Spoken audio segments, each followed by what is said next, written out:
इलाके में सह्याद्री की ऊंची नीची पहाड़ियों और अंतहीन गन्ने के खेतों के बीच बसा था एक भूला हुआ गांव, खरक गांव। कभी ये गांव हंसी, शादियों और बच्चों की किलकारियों से गूंजता था, लेकिन पिछले 30 सालों से यहाँ सन्नाटा पसरा हुआ था। लोग कहते थे कि इस गांव पर एक श्राप है। हर पूर्णिमा की रात गांव के बीच खड़े बरगद के पेड़ से परछाइयां निकलती है और जो भी अंधेरा होने के बाद यहाँ रुकता है उसे अपने साथ ले जाती है। पुणे का एक पत्रकार राजेश इन कहानियों को अंधविश्वास मानता था। अपने दोस्त विक्रम, जो एक फोटोग्राफर था, के साथ उसने तय किया कि वे इस सच का पता लगाएंगे। कैमरा, ड्रोन और थोड़ी हिम्मत जुटाकर वे एक उमस भरी अक्टूबर की शाम खरक गांव पहुंच गए। गांव के बाहर एक जंग लगा बोर्ड था, खरक गांव अपनी जान जोखिम में डालकर प्रवेश करें। जैसे ही सूरज डूबा, माहौल अचानक ठंडा और डरावना हो गया। गांव पूरी तरह सुनसान था।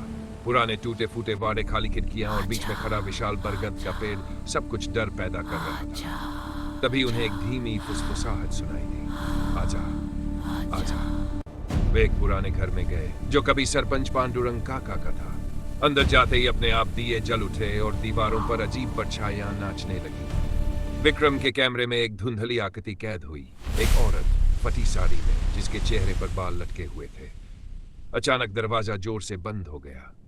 फुसफुसाहट और तेज हो गई, तुमचा पाप फुलाल नाही। डर कर वे बाहर भागे। अब पूरा गांव जैसे जिंदा हो चुका था। मरे हुए जानवर भी जैसे हिलते डुलते दिख रहे थे। राजेश के रिकॉर्डर में एक कहानी साफ सुनाई दी।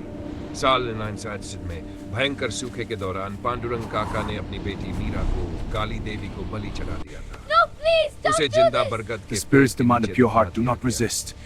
बारिश तो आई, लेकिन Your साथ में tears will श्राप। awaken the ancient Meera ones. की आत्मा अब गांव से बंध चुकी थी और हर पूर्णिमा को पापियों को जमीन में खींच लेगी। दोनों मंदिर की आवाज़, लेकिन वहां हवा भारी। अचानक ड्रोन गिर गया और स्क्रीन पर मीरा का डरावना चेहरा काली आंखें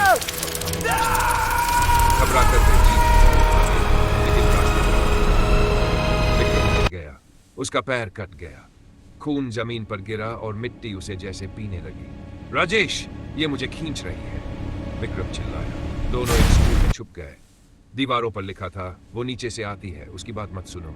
तभी दरवाजे पर खरोंच की आवाज आई और एक गंदी ठंडी हाथ अंदर घुस आया। वे किसी तरह भागकर बरगद के पास पहुंचे। चांदनी में पेड़ और भी डरावना लग रहा था। राजेश को याद आया, अगर अपने पाप कबूल करो तो बच सकते हो।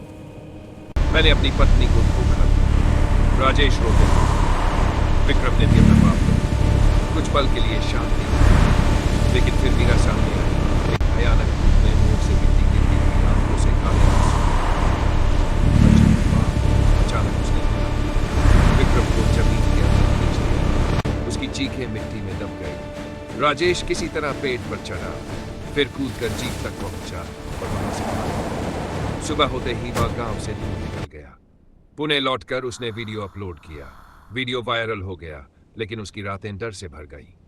एक रात उसके रिकॉर्डर से आवाज आई, राजेश आजा। वह फिर से खरक गांव लौट गया और कभी वापस नहीं आया।